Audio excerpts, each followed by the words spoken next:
और मंत्री पद पर क्यों तुमको किसने बनाया? माननीय मुख्यमंत्री नीतीश कुमार जी, पंचायती राज मंत्री जी बोलते हैं कि वार्ड सदस्य पढ़े लिखे नहीं है। वो अपने इतिहास उठाकर देखे कि वो 8वीं पास है, वो 8वीं पास है। और वार्ड सदस्य को बोलते हैं कि वो लोग अनपढ़ है। पहले तुम अपने इतिहास उठाकर देखो, तुम खुद को 8वां पास हो और मंत्री पद पर क्यों तुमको किसने बनाया? माननीय हेलो दोस्तों, पंचायत खबर में आपका स्वागत है। आपको पता ही है कि बिहार में वार्ड सदस्यों द्वारा धरना प्रदर्शन किया जा रहा है, जो अनिश्चित काल के लिए किया जा रहा है।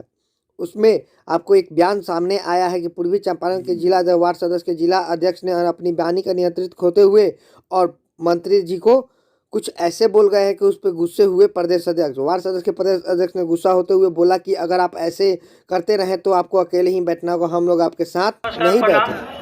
मेरे पूरे बिहार के वार्ड सदस्यों को ताजा भरना पड़ा। पंचायती राज मंत्री जी बोलते हैं कि वार्ड सदस्य पढ़े लिखे नहीं है। वो अपने इतिहास उठाकर देखे कि वो 8वीं पास है, वो 8वीं पास है। और वार्ड सदस्य को बोलते हैं कि वो लोग अनपढ़ है। पहले तुम अपने इतिहास उठाकर देखो, तुम खुद को 8वां पास हो और मंत्री पद पर क्यों तुमको किसने बनाया? माननीय मुख्यमंत्री नीतीश कुमार जी, आप होश में आ जाइए और मुरारी गौतम को इस्तीफा को मांग दिलवाइए। हम लोग पूरे वर्ष रात एक चटानी एकता के साथ आपका मुख्यालय तक हम लोग धरना करेंगे।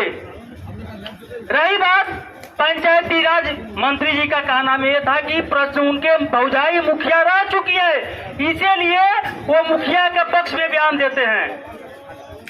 बीपीआरओ मैडम जाइए, प्रखंड विकास पदाधिकारी, पंचायत सचिव सब बोलते हैं कि मुखिया से मिलकर आओ। अरे मुखिया का बाप का नौकर है, हम अपने वोट का मालिक हम है। मेरा मुखिया जी लोग का हमको पैर पकड़ना चाहिए। हम मुखिया को पैर क्यों पकड़ेंगे? क्योंकि हमारे पंचायत में 10-10 वार्ड सदस्य 16 वार्ड सदस्य रहता है, तो हम क्यों मुखिया का अगर झुक कर रहेंगे? मुखिया मेरे पास चल के आवे।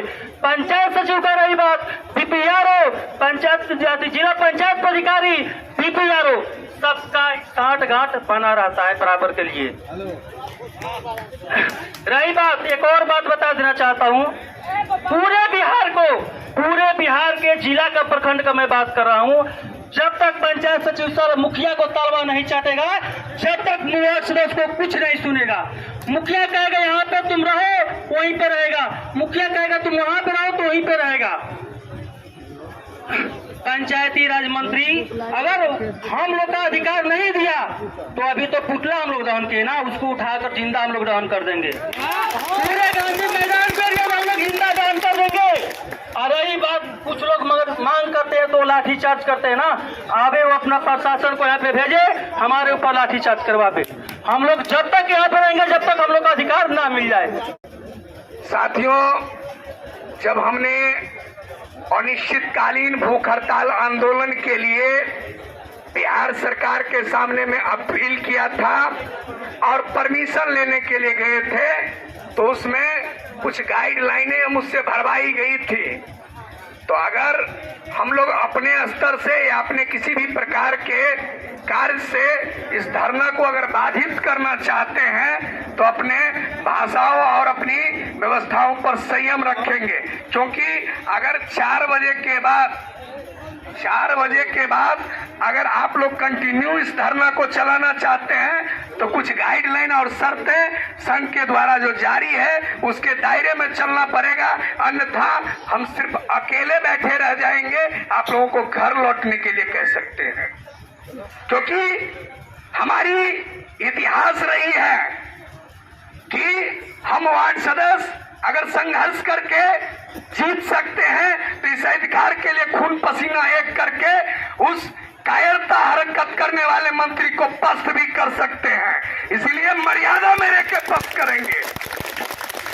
दूसरी बात कि बहुत ऐसे लोग आएंगे आप लोगों के बीच में, कुछ से कुछ भड़का के कहेंगे ये हो गया वो हो गया।